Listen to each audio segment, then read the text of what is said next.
You are listening to This is Oklahoma, hosted by Mike Hearn, telling stories of Oklahomans and those that have made it their home. This podcast is presented by the Oklahoma Hall of Fame, telling Oklahoma stories through its people since 1927. Follow them online at oklahomahof.com and definitely on Instagram at oklahomahof. Let's get into today's episode. What's up, guys? Welcome back to another episode of This is Oklahoma. Mike Hearn here, your host, back with another episode. We have a social media farming, ranching type podcast for you today, and I'm absolutely pumped because that's one of my worlds, not the farming world, the social media side. If people saw me farming, they'd laugh. But Gatlin, Didier is on the podcast with me today. I'm going to say that the French way, Didier. And then Didier is the Oklahoma way, right? That's right. So people in Oklahoma who see your social media page probably call you Gatlin Didier. Which, there's Oklahoma ways to say things and French ways to say this and UK ways to say this. So the good thing is they know exactly who you are. But Gatlin, thanks so much for coming down. I'm kind of excited to dive into your journey and story and, just kind of talk about the whirlwind that you've, I guess, been on for the last 2 years. Yeah, we're excited too, Mike. Thank you for having us. An honor to be on the podcast and to be here at the beautiful Oklahoma Hall of Fame. You're giving me that tour before, and this is just a great location for a podcast interview. It is so good. And for people listening, you definitely need to come down. If you bring your kids, I know the kids are going back to school soon, but they do kids programs down here, which is amazing. So, yes, they've been wonderful for us and, continue to give us great support, and I really appreciate it. But talking recent, you're about to have a baby, right? Yeah, that's something that no one in the social media world knows. But October, that's a good thing. Yeah, it's just good. It was just fine by me, and a lot of them don't even know I'm married, so that's a good thing too. It definitely conflicts with our the hussy stuff that we do and all that. But that's where people, if you understand that we have more of a show that we're presenting from a fictional world with our characters and our farm life, then you understand. Okay, that's not actually him. That's a character that he's acting, and then these people that we're following, it's more like we're here to entertain people. So yeah, it's funny when people find out wait, he's married. If you Google my name, the second most thing is Gatlin Didier, your wife, and my wife's why? What do people want to know? I said, people are nosy. This is how it is. Yeah, that's so good. So do we know the sex of the baby yet? Yeah, we found out it's going to be a girl. We have no name ideas yet. Okay. She's due in October, so we're just going to kind of wait and see, and whatever happens. And yeah, we didn't do any of those announcement videos. I'm not a big fan of those things. And same. Yeah, so we know it's going to be a baby girl in October. Hopefully not on OU Texas weekend, but if she's an OU Texas weekend baby comes out with the horns down, I'm totally fine with that.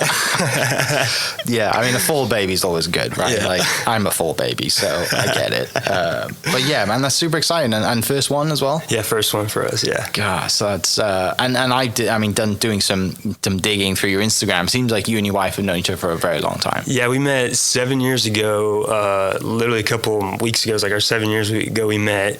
Been married 4 years now. Mm-hmm. Met in California. I went out there for over 6 years. Just recently moved back to the state full time. Our journey, it's funny without her, you can go back in my life. That day I met her is probably where everything changed for me in more ways than one. And man, if I could say her, and we could do a whole podcast on just how much I think of her and how our lives together have enhanced me in general. But man, yeah, it's been 7 years now. You said that's really, it goes by so fast because mine is 2015. Summer of 2015 is when I met my wife. So wow, really? Close to that, yeah. Which is, she never listens to the podcast, so I can get away with getting dates. Well, my wife never likes any of my videos, so it's all good. So, growing up then, you grew up in Oklahoma family? Yeah. Family's been here for technically homesteaded at the farm that we film at, 120 years, farming, ranching, but they've been throughout the Oklahoma area since the late 1800s, and then officially at the homestead in Fay, Oklahoma, which is right near a town called Thomas, which for a lot of people don't know, that's near Weatherford, Oklahoma. And I just tell people who aren't from Oklahoma, it's basically in between Amarillo and Oklahoma City. Yeah, that's so true. So growing up then, farming and ranching, obviously clearly, generational through the family. did you grow up out there, or did you grow up in the city? Yeah, I grew up in Thomas, a town of 1,200 people. Went to graduate with 35 in my high school class. I tell people all the time, I was valedictorian in high school. They're like, wow, and I don't tell them how many people was in my class. But I grew up small town kid. Was working on the family farm ranch. I converted to a ranch full time in like 2008. I've been doing that my whole life. So that's all I really knew growing up was that way of life and playing sports. And being a small town kid, just being in everything involved, whether it's FFA to show choir to student council. You're just involved, you do everything. So I feel very fortunate that I got brought up that way, and now it's like full circle now in my life that coming back, we're kind of highlighting that all too now. Yeah, that's so awesome, because I mean, back home, I think the schools are smaller generally than here as well. So I kind of had the similar feeling. And you're right, you're in everything, because, there's no tryouts.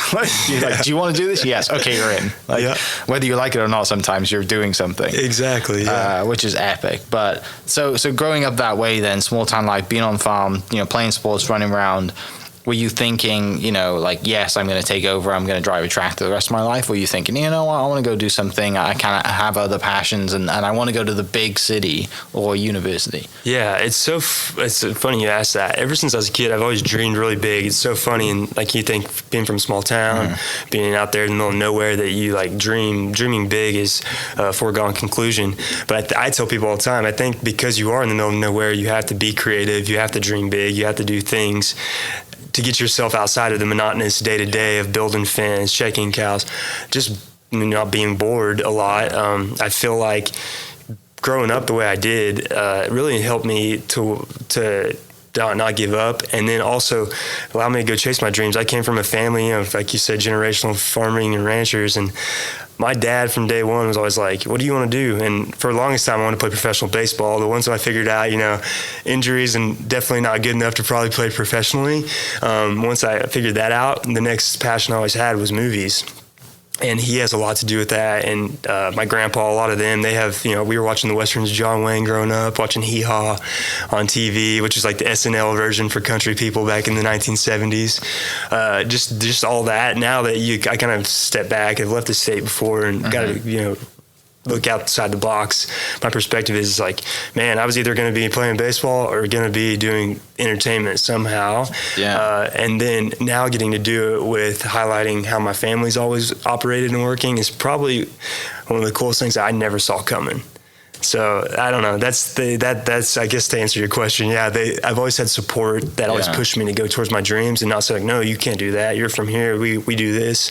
I was just very lucky to be blessed with a lot of support. Yeah, that's really special to have that family backing and just like, fully like, what do you want? Like having your dad ask you that question, what do you want to do when you grow up, right? And most people are like, I want to go to, want to go to space, right? I want to be a fireman or whatever it is. But like just going further than that and say, no, like let's have this conversation, when you're old enough, and let's plan and see how we can get you, at least an opportunity to do that. So that's kind of special. Yeah, very special. I again feel very blessed that's. A lot of people don't get that, especially in our way of life, but I got that. So yeah. So coming then to university, is that when you do go, like you mentioned, to California? Yeah. So I went. I went to junior college in El Reno. Yeah. Went for baseball. Was hurt. Ended up after getting my associates transferred to the University of Oklahoma.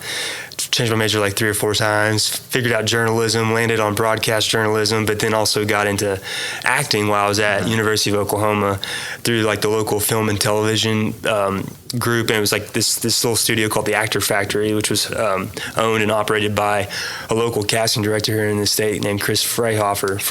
I butchered that name. I know that name. So I started going there and I started learning acting in a professional sense in front of a camera. It's so different than like theater growing up and small town plays and all that. So I started learning the skill there while at school, learning behind the camera how it all operates. So I learned how to like be in front and tell the story from this side of it, then also be behind it, and like how does Spielberg get this lighting and why was he thinking this on when in Jurassic Park when the T-Rex is stomping in there and like you can feel the intensity of him coming closer to that little Jeep, and you're just like, I learned all that through the university and through like me going outside my realm of like, I've always wanted to be an actor. I want to go and study with these, all these other local Oklahomans who want to, and I was with a lot of moms and grandpas and people. It was a vast variety of people in those classes, and had a great teacher there named Darrell, who's a local Oklahoma actor, but he was in RoboCop, the original movie, and he's been in I think he has 170 credits of his career. So I was very fortunate to learn from good people there, and then that is when I was after college, I was like, okay, I want to go try this. I want to go try the real big boy way to do this. And everyone here is like, no, stay in Oklahoma, and then branch out. But I was like, no, I've always been so, when people tell me no, I'm like, okay, I'll show you. I'll do it. So that's kind of a little bit of my personality too. Yeah. So you literally pack up, hit the road to California. Yeah. So going into my senior year at University of Oklahoma, I went out to visit for a week in California, actually 2 weeks, with a good buddy of mine. His uncle worked at Disney, and he's like, come stay with us, see if you like it. Was out there, and that's when I met my wife, just on a whim. Met her, fell in love from the first week I was with her, and knew that very helped my journey. So fast forward to the end of my senior year of college, I had that support system out there now, because I had her love. Her family's great. They've been a huge support for me since day one, since I met them. College athletes as well. So I got out there, and it wasn't like I was a struggling, eating food off the ground actor. I stayed with them for a few months and got my own place out there, but they didn't allow me to I had some buddies who went out there at the same time as me, and they came back to Oklahoma real quick. Yeah. But I stuck it out, but luckily, again, had huge support when I went out there. Yeah.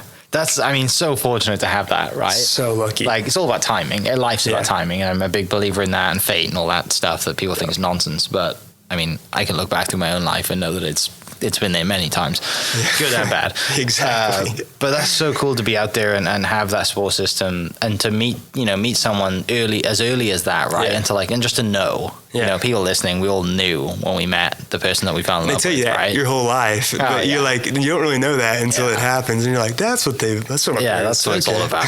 Yeah. So during this time, then you got this support system. You're just kind of doing auditions, and did you have I am this type of actor, or you just throw me in anything? Well, luckily I got out there, and I got representation by one of the best management companies out there.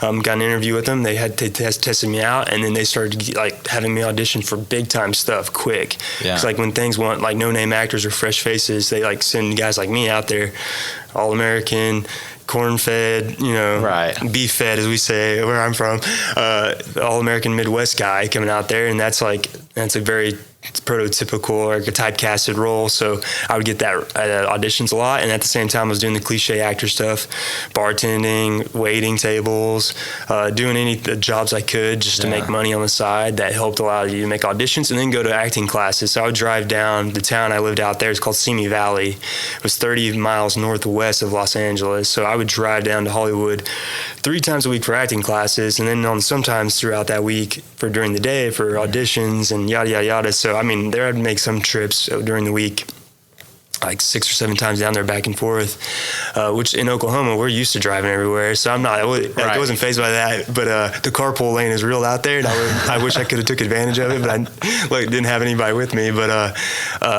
so doing all that is just that was a grind, but luckily growing up how I did taught me it's a task. Just each day, just to get approach it and go. When you're scraping food into a dumpster after someone eats a steak and you're crying, I was taught never to leave a steak on a plate.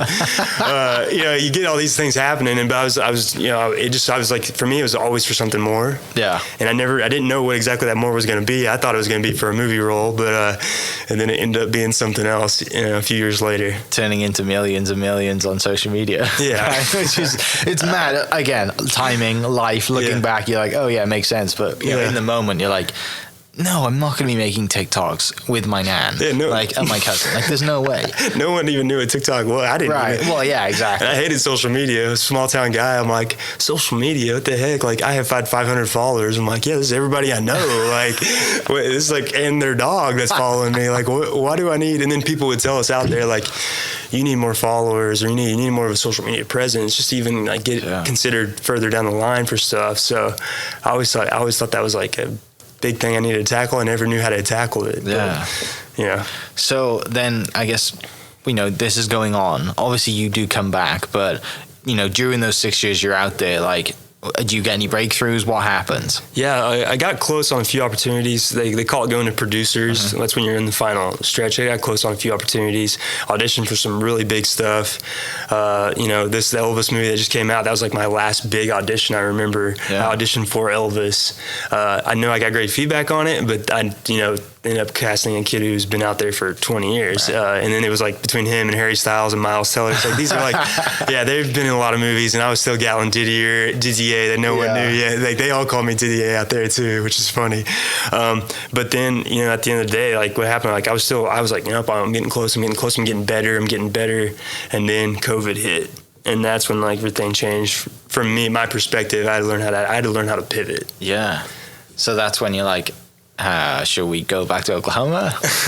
And did your wife grow up in California? Yeah, she's a Southern California girl. Okay, so here coming to Oklahoma was like, last thing I wanted to do. This was a vacation for her time we came here, like getting to the simple life, taking a break. So coming here, it was never really, in my mind, once I left, I was like, I ain't going back until I've accomplished what I've set out here to do. Yeah. And it happened very organically, how coming back here worked right when COVID hit.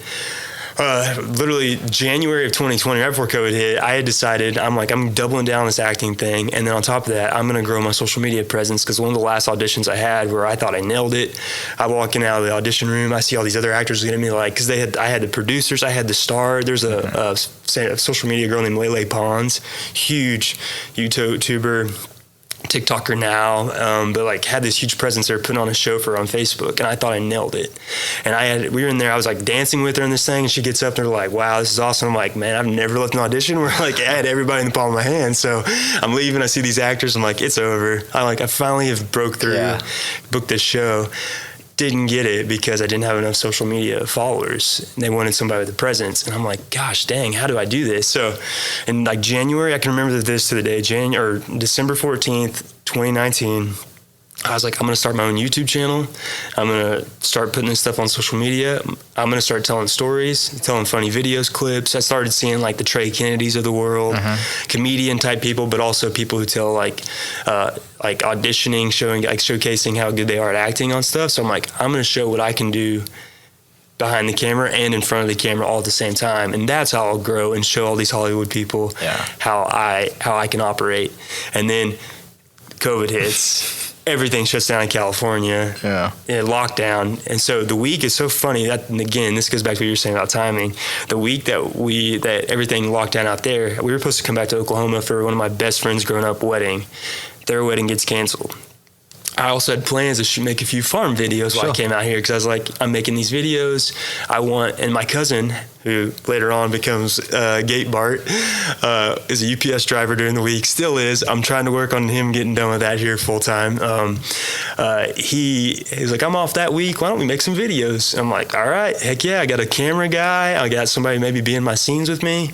So everything gets canceled. Plans get kaput. In my head, I couldn't sleep that night, because I'm like, man, there goes all my plans I wanted to make. I really felt like I had something planned. I actually scripted out. I used to script out everything. I had 6 videos I was going to shoot, scripted all the way top to bottom. And everyone's like, my wife's like, we can't go anywhere. Everyone's freaking out. And in my head, I go, I still got to go. I still got to go back home. She's like, why do you got to run home? I said, I don't know why, but I feel like if I go there, I can make something good.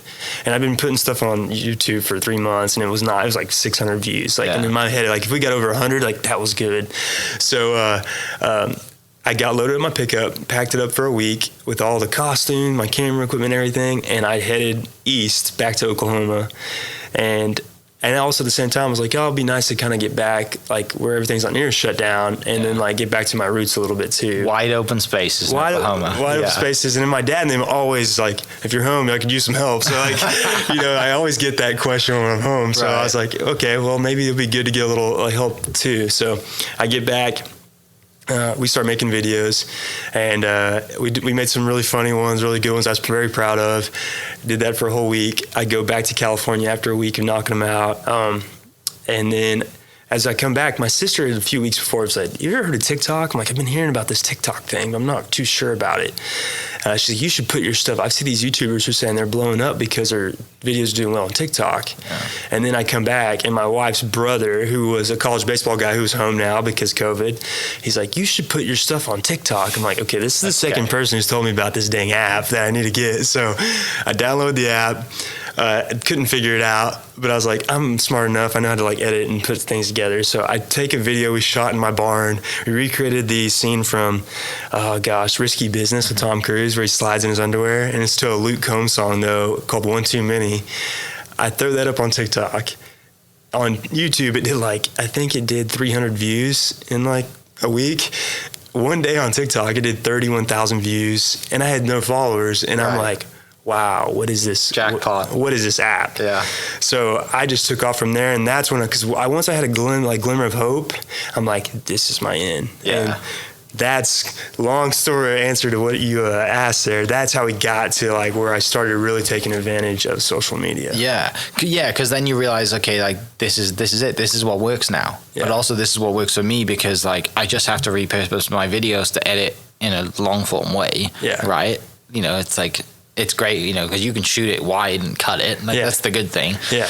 But yeah, then it's probably you just get that taste of to say terrible analogy, but the shark gets a taste of blood in their mouth and they're going after it, right? Yeah. Or you get that first kind of this is it, this is my hit. And now I can just double down on this, especially because you've been consistently uploading on YouTube and it hasn't been working. You already have the work ethic for it. Yeah. It's just channeling it at a different platform. Yeah. Which is timing. It was great. Back to timing. And I remember doing those YouTube academies. I would get up. So I started working construction during COVID out in California. I'd get up at 3 a.m., start editing my videos, leave by 6 something, get back home at night, get it posted.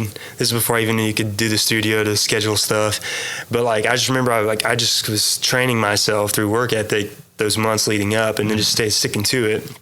And it turned into consistency. And to me, that's what I've learned in anything in life. Consistency is key, which you've probably learned with this podcast. Mm-hmm. The more you do it, the more you get better at it. The more your people start knowing about it, the more it grows. And one day, just oh, people know about this. Yeah. And that's where it happened for us.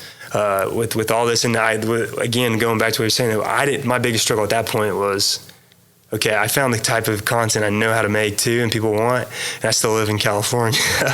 So that was a balance for a long time, was the balancing back and forth of living there and coming back here, because my wife had a really steady job. She worked in the studios. And then, I couldn't ask her to she was working from home at that point. But, I couldn't ask her to leave, and I was working construction and all this stuff, just trying to make ends meet.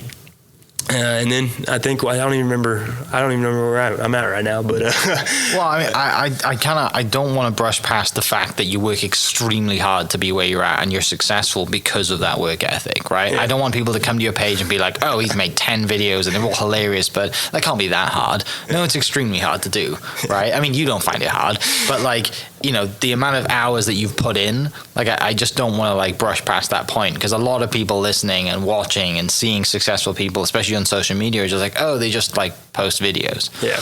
Well, you're making small movies basically, right? There's a lot of stuff that goes into it, and the quality of the videos that you make, especially the style we do. Exactly.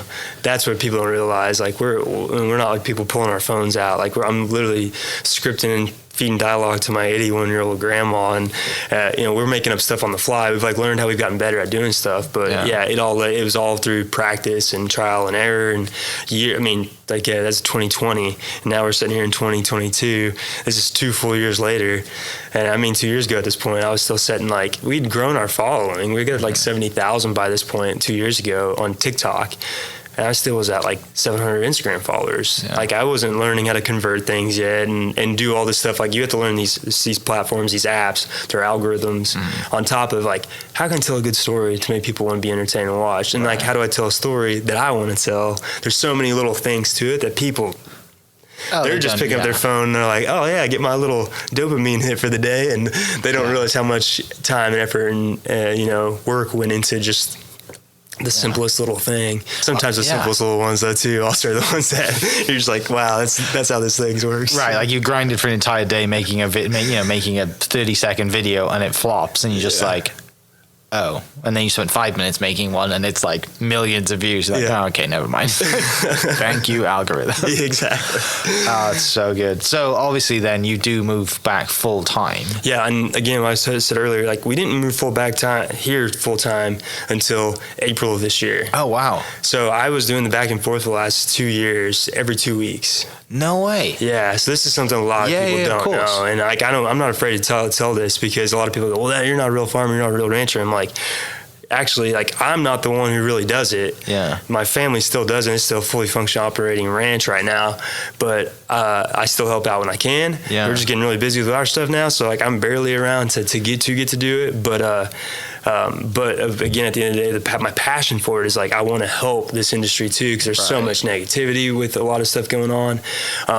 It's part of Oklahoma's economy, and now I get to come back and do this while also going after pursuing my dreams, telling stories, but being my own boss about it is like the biggest blessing I ever could have had with all this. Is like, now I'm not waiting for somebody to give me an opportunity. I've created an opportunity for myself every day. Yeah. Getting to do it with friends and family, mainly family right now. So that's kind of where we're at with it all, but it's like I get to do it here in Oklahoma now, but until my wife had to get a different job where she's fully remote job now. So that's what was our biggest thing for the longest time, was I wasn't ever going to uproot her until, like, because stability is a big thing for both, like, even for myself. Like, I love to jump. I'm a dreamer, but like, I like to like know, like, okay, we're good. And until I think it was like November of 2021 or December actually. And that's happened because like my in-laws all got COVID. We got exposed to them. So I had to tell my construction job, like, no way, like I can't come for 2 weeks. So I got to stay at home and edit all the videos. So going back to what I was trying to say a while ago is like I came back to Oklahoma in November and stayed for a whole month in 2021 or 2020 actually. Yeah. And that's when I really hit the needle on the head with content, what we were doing, because I did farm stuff with Darrell, and that's where like I really honed in. I'm like, okay, I took our niche, but I really niched down even more. I went farmer specific, and then I went until I made a character that people like related to and loved, and I started doing things that was relatable in the content. And so I shot all that before I went back to California to work my construction job. I don't know how I got a month off to do that, but I did. And then when that happened with the COVID, that was again timing. I was home for 2 weeks, and that's when we blew up. Like farm stuff with Darrell, I was at 100,000 followers, went from 100,000 followers to 400,000 followers with like 3 video span of like viral videos on TikTok. And then I saw the Instagram go from 700 followers to now we have 7,000 followers. Now we have 20,000 followers. And I'm like, wow. It's amazing how fast it can happen. It can happen like that overnight. And I've seen it happen to lots of people. I've known a lot of people in this space now, and it's very hard to handle if you don't know how to do it. I just luckily had such a foundation and had so many people, kind of keeping me grounded throughout it all. But also it's like when you're a later 20s guy who're finally figuring it out, and you're not some 18-year-old or 21-year-old kid who's not went through some life experiences and not had to take out the garbage of a lot of people at a restaurant or work construction in California. When you grew up building fences, you're like, I'd rather be building fence any day of the week than working construction in someone's home in California. So, I mean, I love that, like, you still never gave up on the dream. You're still working out there, right? Even though like you kind of found, okay, I need to come back every 2 weeks to figure this out, to film videos, because I love doing it. And I think this could be my gateway to getting into more acting, right? Because you're building your social media following, you're practicing your acting, you're building stories, scripts, like it all makes sense. When was there a point where you're like, okay, like I'm just going to do this? Or are we still at the point now where like, I still want to act. I still want to do that stuff. And obviously like, you're not in California anymore. So thankfully you're not working construction, right? So take me through that bit of like, do we still have the dream to act? Thankfully Oklahoma's great, got a great movie scene now. And also, like, when did it come a point where you're like, I'm never working construction again because I have some money coming in from Instagram? I think I finally just doubled down on myself. I do remember it was like during that whole week where we went viral, and I talked to a few people in the space, like, you got this many followers, you're rolling this stuff, you should like launch merchandise, product, and all these things. I was like, really? There's like multiple revenue streams you can have when you do this. It's not just like ad spend on YouTube. Yeah. They're like, yeah, you could have your own. And I learned about a lot of this when I launched my YouTube channel too. Like I knew like this is an avenue where we could truly, cause I had a vision. I remember writing down, I probably have it in my notes somewhere on my phone, like 2020, like if this thing goes where I want it to, like where do I see the entertainment industry going in 2020? This is before COVID. It was like, YouTube is a production company, distribution platform. I become a big time creator on there. Then recruit other creators to like also use this platform and basically like be a mini production company. And so that's where I kind of knew that was the vision in early 2020, but in December of 2020, when we went viral, I was like, okay, this is my opportunity. I know we get opportunities in life.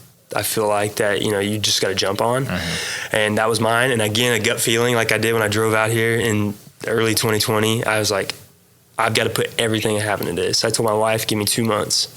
I did all the work. We got a fan, like, give me 2 months. Let's get this merchandise launched and let's see what happens. So I think it was December. Yeah, it was right after Christmas of December. She was like, you need to go back and film for a whole another 2 weeks. She told you to go. Yeah, and I was like, okay. I'm like, yeah, we need to. She said, but you need to have fresh stuff because social media always is changing. I'm like, yeah, I need to. So went back home. We knew these shirts were getting launched. I started implementing them into our content with just want to shoot some addy type things. Like, hey, we got shirts. But I never could be a guy like, go to my link in bio and buy this. I'm like, we got to make this work within our content. So I did a moonwalk thing where I come into a Fergie song and I was like, oh snap, with my Darrell voice and it was great marketing. I don't know how I even thought of it. Years of training. Oh yeah, years of training, I guess, and all these different things.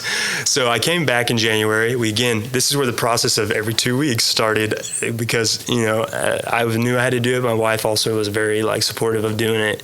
And then we launched our merchandise in February 9th, 2021. Remember, first week we did 10 grand in sales like that. And I'm like, I worked construction for 6 months and I did not make this hardly at all. And we dropped shirts and and that's when I was like, okay, there's something very powerful about this. Yeah. And this all because we made a video about, I can cuss on here or no? I mean, I can cut it out. You can cut it. I'll just say the gate B. It's okay. So it's everyone who knows the gate B in farming and ranching. Yeah, everyone. Yeah, if you're the person in the passenger seat, you got to get out and get the gate. That was one of our viral videos. So we put that on a T-shirt. Yeah. And so many farming and ranching people throughout the country go, oh my gosh, because they kept saying we want that T-shirt. So I said, all right, let's make a T-shirt that says that on there, and it did 10 grand in sales with that T-shirt, a few hats, and I feel like a few shirts, few hoodies, few hats. Simple, nothing crazy.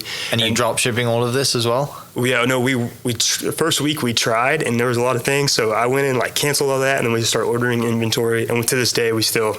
Okay, so you went and ordered, put money down, bulk ordered, say, hey, I got to order, a couple hundred shirts or whatever and see if this works. Yeah, after that first initial run, after when drop shipping wasn't really working and we saw the numbers, then we over ordered every people who does. So we went through that, learning that whole process too. But that's when I was like, okay, here's a revenue stream we could utilize to make this a functioning, this is there's one way we can make money at this. Yeah. While also doing I'm doing what I love. YouTube stuff is you're still getting a few dollars here and there. So that was where it really started taking off for us. When I started doubling down on the content. So December 2020, I said I'm doing it. January 2021, February, we really honed in on it, and that's where bringing in my cousin more often, having him in the content. So we started filming on the weekends when he'd be off work every Saturday, Sunday, film 2 days when I was there. So it's okay, I got him for 4 days total. So we made a bunch of content that would work on my page. And then we launched his page. And then we brought in my grandma on a whim one day, just total. She lives there on the farm. Mm-hmm. So that turned into a whole nother thing that now has been a huge blessing for us. And it's so great I get to do it. But the day that happened, it changed the game for us. Yeah, it's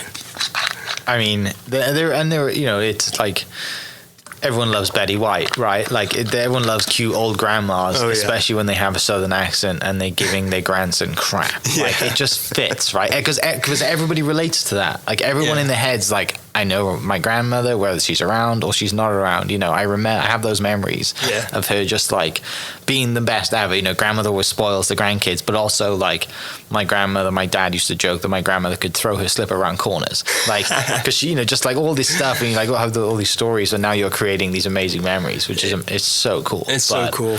Take me to that first day then, where you know grandma just comes out saying, "What are you guys doing?" And says, "Actually, come on in." Like, how does that all happen? How does she get in the first video? And then, you know, fast forward then after you get through that to how does she feel about everything now? Just thinking about it, like how it all happened is truly like kind of like how our content still happens to this day. Like it's very funny, but like up until that point, we started getting popular with these called Farm Stuff with Darrell episodes, which was like I was trying to be educational, funny, and entertaining all at the same time, and like quick 30-second videos about farming, ranching stuff around the farm. And I think we had just done one about the trailer hitch, where like the trailer hitch is known to be the bee like of the farm, like it's shin killer. Like you walk by and you hit that thing every time. And so we just made that video, and someone had said something about like I can't remember what it was. They said something about a grandma. Like, yeah, but imagine like if my that took out my granny one day. And then somebody also said, so I made a reference into the very next Farm Stuff video. We did the one finger wave. I don't know if you in Oklahoma you're familiar with like when people pass you, they do that. So that's huge in the farming community. So we did a video about what all the different signs mean. And then a car passes us in the video. I go, I wonder if that was Granny. And like to Gate Bart. and then people would go like, who's Granny? So then in a video, I just remember she was out in the yard, and we've started to not only do the Farm Stuff videos, but like play off our characters within a social media world and farming. So I'm sitting there and like you can stitch videos on TikTok, and there's always girls, you know, dancing in bikinis and all this stuff. And I'm like, how do we make fun of this without being like vulgar or what? And so I was like, what if I stitch it and go like, and like ask my grandma, my granny, like, what does she think of this lovely young lady for me? Because at this point, like we'd never classified who, like Darrell's a farm boy who lives on the farm with his grandma. So I'm like, well, obviously he's not married or we haven't got this figured out yet. So we just kind of ran with this, and I'd show her, I'm like, Granny, look at this lady. And like, she comes up to the phone and she just like her real reaction was like, these hussies on this thing, like, this is what they're doing. I said, we got to stop. We got to redo that, Grandma. What'd you call them? And she's like, they're hussies. I go, yes, I know. And she's always called like girls who are very flaunty out there that, and I'm like, we got to say this on thing. She goes, I'm not going to say that on a camera. People will cancel me. And I said, no, it's funny because you're older. You can get away with it. I said, you and babies, it's different between elderly people and babies. You guys can get away with a lot more than regular people can. So I hit the stitch button, and she slaps me. She goes, Darrell, that's a hussy. You leave them alone. And I go, yes, Granny. And like that's where it just totally took off, and people go, who's Granny? And like, what? We want more of this lady. So I just started like throwing every once in a while, have her in bits, like kind of scolding us, getting on to us. And that's where my brain, from like a storytelling standpoint, was like, this is a great element of like a mother-son relationship, a grandmother, her grandson relationship. Because we kind of had the buddy comedy thing going between me and Gate Bart. But I was like, this is where you can get really family and more personal with stuff. So, and I get to do it with my grandma, who like, I've known her my whole life, so I know how to direct her, but she also is very good at listening to my directions. So like, and when I was young, she did not listen to anything I said. She wouldn't even let me have sugar in my sweet tea or my tea. So like this, and Granny growing up she was my more stern grandma. So not the fun grandma as much. But now she's like this like full of life, 80-year-old lady, always up down for whatever. So I told her to do something. She's like, sure, I'll do it.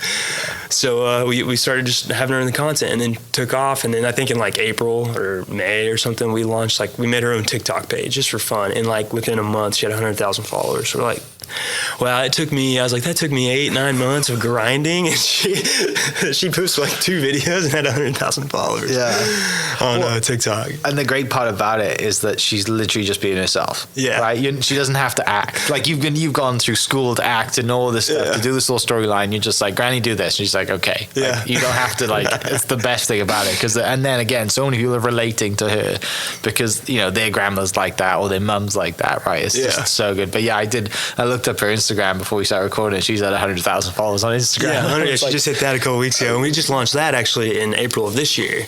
That's crazy. Yeah, like some people don't go there. Like some people are like, how have you done that? Well, because all they want to do is get to 10K or whatever it is, right? Yeah. Like it's just like, it's amazing how, and obviously Gatebards is growing now. I think it's close to 10,000 soon, yeah, right? We actually, it's so funny, like his old one, something happened with it, and like he was not, like we'd post a video, it'd go viral on TikTok or even on my page, but his old Instagram account wouldn't, so we would I'm like, we should just start you a new one. So we like faked it, like fake it. This is all part of like the story. The story. Yeah. So he's like, I can't log into my Instagram, and like we made a whole video about it, like, and so we're like, we just got to make you a new one. And Granny, like in a second, goes, here, I already made you a new one, and he's like, you're really good at this social media stuff, Grandma. So we did that in like in 2 months now, and being consistent with his content, it's like 12,000 followers in 2 months, which to me is like still that's a great accomplishment. That's amazing. For we can like he's a secondary sidekick, and like he's only films with us still 3 or 4 days a month. So that we get to do that it's pretty cool and grow them. But just how it all has happened. Like thinking back now, it's like wow, it's just like all on a whim. Cousin doing that, and grandma doing that, and now we're all nuts. Isn't it? Like it's so cool though. It's so like I don't know. It's just and I love the fact that because people are going to listen to this, right? Or people are just going to watch your stuff, or people that come to you. What is that? I think. Oh, some kid is outside playing with the. That's so funny. If that was Granny here, she'd be like, "Hey, Darrell, Gatebird, quit messing around over there." But the good thing is though, is like. You have like it's a storyline. It's all in your head. You have 3 characters, right? And more characters may be coming in. Who knows? Like where could this go? It's there's so much left, right? This could go anywhere. You could take Granny to the city or whatever. Like there's so many ways to do this, and that's why you're never gonna run out of content. You know, because like you can always add in more characters and do cool. Like it's. And as much as like, you might get out of, there's probably times you got writer's block, right? You may be at the farm and you're like, okay, we're at the farm, what do we do? But then someone comes in and is like, oh, well, what about this, right? Like I would go out there and I know nothing about farming and like, tell me about this. And like, well, yeah, it's like, it's right in front of me. So that's kind of like, I love that. But well, how a lot of our stuff works and anymore too. I used to go out strategically and like, we'd like, oh, we're going to do X, Y, Z. And now a lot of the time it's like, we get together and like, what do you want to make today? Like, I was thinking about this. What do you think? We kind of like spitball, me and Jarrett, and then we walk in, and this is like our favorite part of our day. It was probably one of my favorite parts of like any time is like, it's a film day, and we're going over to Grandma's to get her to like tell her what we're planning for the day. We walk in. We started doing this recently, where we put his Gatebard's Jarrett's phone. We hit record, put it in his pocket. We walk in, and like literally anytime you go to see her, like she says the darndest thing every time, and it's always something different. Like the other day, I walk in, and she's like, "Can you look at? I got to show you this." I was like, "What?" And she like pulls out a can of Crisco, and I'm like, "What that?" She goes, "Guess how old this is?" And I go, "I'm gonna say late '90s, maybe early 2000s." She goes, "Well, no." And so 2012, but because her deep freezer went out, and so she's cleaning it out and everything. And then she's like, "This is my grandma." I'm like, "This is like gold too, like because it's Crisco old, and like who freezes Crisco? Old farm ladies do that. So like she freezes everything. So like that's a bit like, so that happens a lot with our stuff. It's like an inspiration happens through like something she does, just natural. Or like we'll be out there trying to pull buckets apart to like sit down for the scene. We're like, oh, a bucket. Everyone struggles with pulling the buckets apart. Like that's a whole video. So.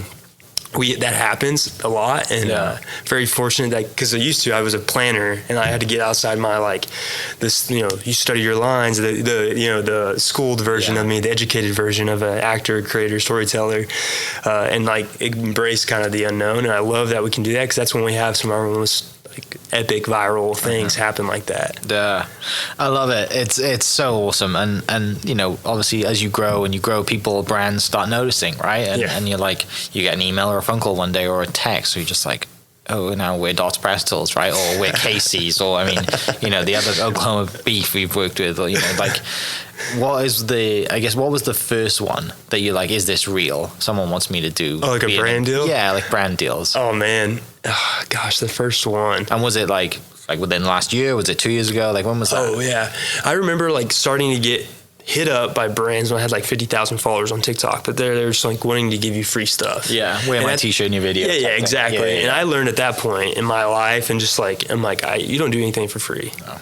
And my wife's like, you're so valuable. Like, you know, she was very, I'm like, you're right, but I think you think I'm more valuable than like the rest of the world thinks. But, I was getting these opportunities to like get people to send shirts. So I would put it on. I'm like, why am I wearing their stuff? Yeah. And that's where my brain went back to like, why would I never wear my own stuff? So that's, we had our own merch stuff. Like, we still do. Like, we represent, I wear our stuff. Like, a lot of granny shirts are our own merchandise, like her Merles Over Hushy shirt, her Country Living shirts, any of that stuff. Like, that's our own stuff. But then here in the past, I believe officially in April, we partnered with a company called Dry Duck, and they do workwear. And it was important to me to work with a branded company like that, because that highlights what we're from. But the first one, you mentioned Dots Pretzels. We had Dots Pretzels in our video. I was doing them before Darrell even came around, because I'm like, it was something we always had in the farm in the last like 6 years. Before I moved to California, they started popping up in our farm trucks and our tractors and stuff on the farm, and like no one out there ever heard of them. So I'd always like tell people about Dots Pretzels out there, and then we started putting in our videos like it's a snack that you always have. And then when the Gate Bee video popped off, he was snacking on Dots Pretzels, and that's like when people like, I started seeing the correlation of Dots Pretzels like back and forth. Like people like, do you guys own the company? Like people started saying that kind of stuff. And then I believe it was August of 2021, so last year, about a year at this point, we started talking to them officially. They'd send us like free stuff before, for like meet and greets and things like that, but we never had ever been like a true sponsor of our stuff. And then so in August of 2021, we officially partnered with Dots Pretzels. To this day, still a partnership with them. We love it because it's just, we truly love the product. Right. We can feature in anything. It doesn't have to feel too.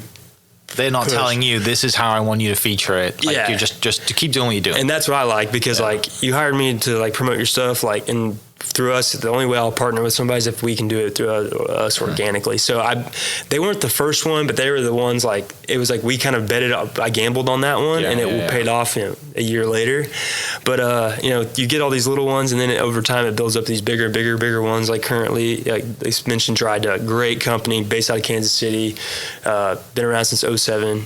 But they're big deals. Like they want to give workwear that's ready to work in, durable, and it's a very I love what they stand for. Values are a huge part to us. So them, and then we have Granny does a lot of stuff for Amazon with her Alexa. She loves Alexa, so and they love her too. So that's fun getting to do that. And then Casey's has been probably one of my most favorite ones to do, because again, general store throughout the Midwest I've seen growing up my whole life, but now they're starting to make their way down here to Oklahoma a lot, and love what they're about. The company, their pizzas, I've always like liked it, but now it's like it's gotten really good. The breakfast pizza was always really good, so that was been fun. And then we just get these other ones that every you get the one-offs who people like, and followers get mad. They're like, oh, you guys are getting too commercially. But here's the deal, it's like anybody, it's like actors have to go take you to commercials all the time. It's like every once in a while we got to take one of these because sometimes it's too good to not take. I'm not going back to construction, and I ain't got working in construction anymore. And there you can't we can't keep bringing this value to you guys, to all free entertainment on these free platforms, because nothing's free in life anyway. And we're giving up all of our data. There's a whole other thing. Like there's a reason these platforms are free, but like time is not. For me, I was like, if we can be an ad and it can be creative and funny, and that's what I try to be with all of it, is like, how do we make it part of our story? It's like when Granny goes to town to go to Casey's and use her Casey rewards, and I tell Darrell about it. And so like that's where we've been able to have fun with it. And it challenges me a lot as a creator to like, we have to kind of step outside our realm because it's not something I control. It's another brand. So to that point, exactly right. To what you said, is it pushes me as a creator. It still keeps my brain going. It's still, keeping you within acting, and people over TikTok or over social media or Instagram or whatever are seeing like, or even, you can go back to Vine, right? All of these people who are successful in that area have gone into something else, right? Like, who was the redheaded guy who did like the Subaru video? He's a comedian. Oh yeah, like he's him too. But there was another kid. He looked like a kid basically. I can't remember what his name is, but he's hilarious. Is he from Vine back in the day? Yeah, I think so. Anyway, but he has turned that into like he's on stage doing comedy shows, right? Because he wanted to be a comedian. It's the same with you. Like you want to be an actor, so you're acting in your own videos, you're creating, you're producing, you're doing all your own stuff. one day I'm sure you want to be in Thor or something, right? You want to be in a movie, right? Yeah. Like that's the end goal, and that goes back to the dream of you being, a kid, and your dad says, "What do you want to do?" Yeah. Like you're still on that journey, which is it's really cool to have that, but also to be on that journey and have so much fun. Yeah. Right. Yeah. Like there's people listening that are like, how do I do both? Right? How do I like climb the ladder to the job that I want to get to, or the acting spot that I want to get to, but also have an absolute blast on the way up? Yeah, exactly. Right. Now I think it's a lot of it's perspective too, and I feel very fortunate. I think too is like I left, came back now, and feel very fortunate that I get to be back. And I had to leave my family and leave everything I know, leave Oklahoma, and like I'm very proud to be from the state. Love the state. Love what Oklahomans are about. I feel like Oklahomans are a different breed, because it's like if people always say Texans are saying like we have our own thing with Texas, but it's like we're also kind of always been like, when it comes like we're not a southern state, we're not a Midwestern state, we really don't. We're kind of like floating here in the middle, and I'm very proud of like everything about being that, and I think that embodies a lot of me and our content, what we do, and what I think is that you got to enjoy the journey the whole way. And looking back on it, like to this day, I still feel like the guy who started YouTube videos. It's like when I was driving over here for the podcast, I'm like, we've done a few podcasts, but I was like, I haven't,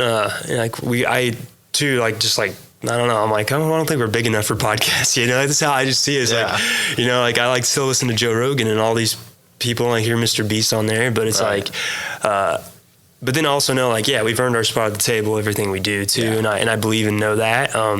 But I've not had fun along the way through it all. Because I think it's just innate. It's in my DNA.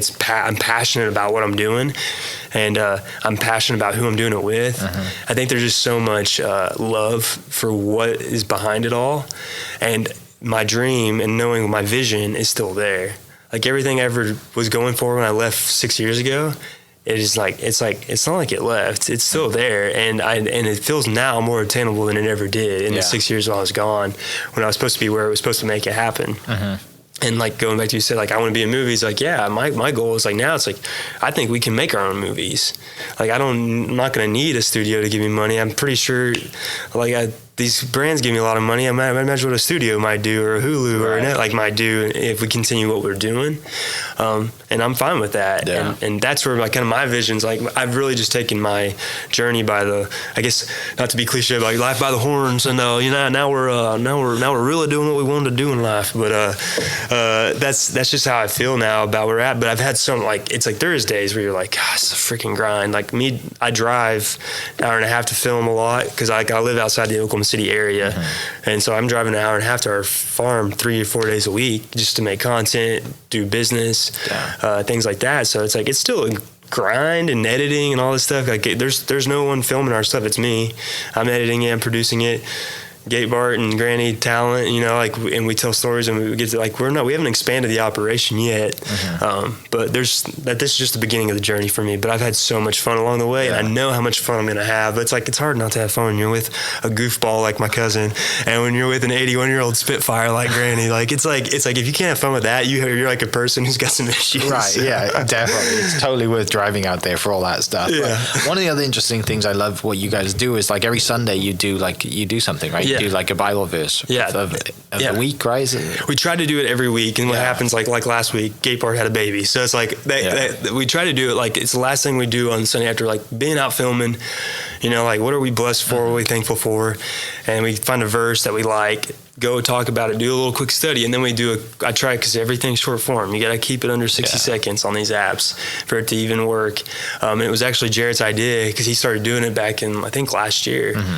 And they weren't getting many views. I'm like, I love his message and what he's trying to do with it. I'm like, why don't we make it more high quality on my stuff? I'll share it with you, because we both stand the three things we represent. I tell people, it's literally on our clothes. It's know your why. God, family, country is our why. So we're not afraid to talk about our faith. Because if I didn't have my faith, I never would have left and never would have came back and never would have fought through all this stuff if I didn't know I truly was doing what God intended me to do. And so that's what we do. We do Sunday night Bible studies, try to do them every Sunday. We don't get them out every Sunday, but we're now that we can get on a more consistent schedule basis once the babies are on the ground, that's the goal, to have them out every Sunday. And then even take it to like mix it up, not just be a Bible study. Like we've been invited to come speak at churches and at Falls Creek, which is down there, but it's like schedules wise and in life, we haven't been able to like really make that another aspect of what we do. But that's a big goal for us, is sharing that.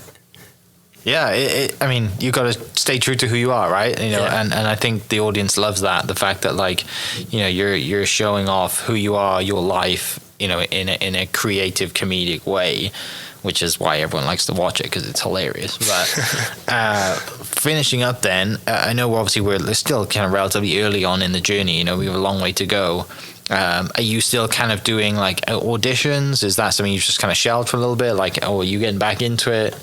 I mean, obviously you're about to have a baby too, so like, you know, life's about to get a bit nuts. But like, what I mean, where do you see it? What is in the vision, and what do you want to do?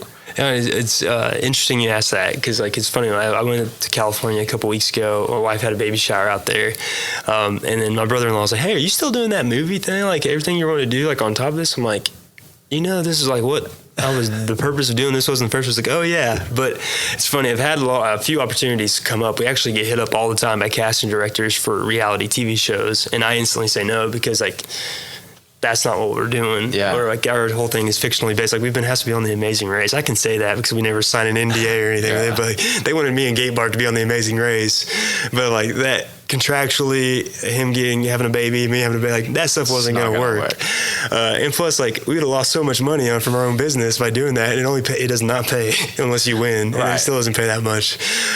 So I was like, and we're not trying to be reality stars. That's not our goal with this whole thing. Right. So the value is the opposite in that contract. Exactly. They get all the value from your social media because you're already sharing it along the way. And then they get a grasp on you, and you can't do much beyond them for a long time. So for us, like, I had opportunities like a couple weeks ago. They're like, "Hey, fly out. We don't even need to audition you. I've already auditioned for these people before, but they're like, it only pays like X amount of dollars, and you got to cover your travel." I'm like, I ain't doing that. Like, and it's nice. It's like, I'm very grateful. Thank you so much. But it's like, luckily, I'm very fortunate. I can say no to those things now, and I'm very picky about if we can get those opportunities or if we will. But where I'm at, this is it. Like, we really have an opportunity here to really take this thing to somewhere else. And people all the time either they like said, "This is like watching the Beverly Hillbillies," like in 2020 now. And like, I take that as a compliment. Yeah, that's great. Yeah, because like I grew up loving watching that with my grandpa. So like that's where kind of full circle for me. And then people will be like, "Oh man, this is like Letterkenny," which is a Canadian farm show. So it's like, that's very humbling that people say that about our content and what it seems like to them. But you know, we were so busy with the Oklahoma Beef Council. I mean, we make videos for them, and we're going to do some stuff with them here in the fall. Between those deals and having to make our own content, like, just we're very busy. And then on top of that, it's like, I still want to be around to help. Like we work cattle in the fall. We drop, and like that's a big part of our content. It's like I feel like I got to help maintain this stuff. If I want like to be able to utilize this stuff too. So. That's kind of where we're at right now with everything. And in the future, I'm very excited where we got to get ahead of us. This is a great year for us. And we're still, it's August. I still got 4 months left, and I can't wait to see where it takes us next. In social media world, there's like things happen like that, you know? So it's exciting, man. And again, at the end of the day, I'm just very lucky I get to do it with family, friends, and get to do it in this. And again, I'm very blessed to be back in the state of Oklahoma. I can't imagine what COVID was like in California. I mean, if there was one word to describe it, of all the places to be. One word to describe it, it would be HE hockey sticks. Is like how as a kid I used to say. But still love this. I love that place because it made my wife and her family's great people, and beautiful area, beautiful state. Just, think a little bit different way of life out there than it is here. That's awesome. And I love like looking at, what we talked about in this last hour, like everything comes full circle, just back to, your upbringing in small town, your love of wanting to be a movie star and going to movies and just, bringing it all back to, I mean, it's awesome. And like we just said, it's still very early on in the story. And I can't wait to do this again in 10 years and see what's happened. And we're at 1 million or 2 million or whatever followers, and YouTube's gone off, and maybe you have your own show. Like, it's awesome. And I know you got you. big dreams. Like obviously we talked about, you've been raised to, have big dreams, and maybe you play a baseball player in one show. Who knows, right? Maybe you have that, like, I'm an actor, but I'm in the MLB as an actor. Yeah, like, we'll take that. But Gatlin, man, thanks so much for coming down. It's Thank you, Mike. pleasure. It's awesome, man. And appreciate what you're doing here at this podcast. Yeah. Keep it rolling, dude. It's so fun for me as an Oklahoman to get to hear these stories, but I think it's great for people outside the state. I appreciate that. I can't wait to sit with you in 10 years, right? Because that's a goal. Well, Granny might be jealous. She might want to come on here next. We should do that. We should do a group one for sure. I will come to Weatherford. Let's do a group one. Let's do it. But for everyone listening, thanks so much. And I will post all the links to the social media in the description. So you go check out Gatebart's page, Granny's page, Gatlin's page, and any other ones you want to check out as well. So for everyone listening, we'll catch you next episode. Cheers. This podcast is presented by the Oklahoma Hall of Fame, telling Oklahoma stories through its people since 1927. Follow them online at oklahomahof.com and definitely on Instagram at oklahomahof. Thank you for listening. We are inspired by those around us and hope that you are too. Make sure you subscribe to this podcast on your favorite podcast platform and leave us a review so we can keep telling your stories. For more great Oklahoma content, follow This Is Oklahoma on Facebook and Instagram.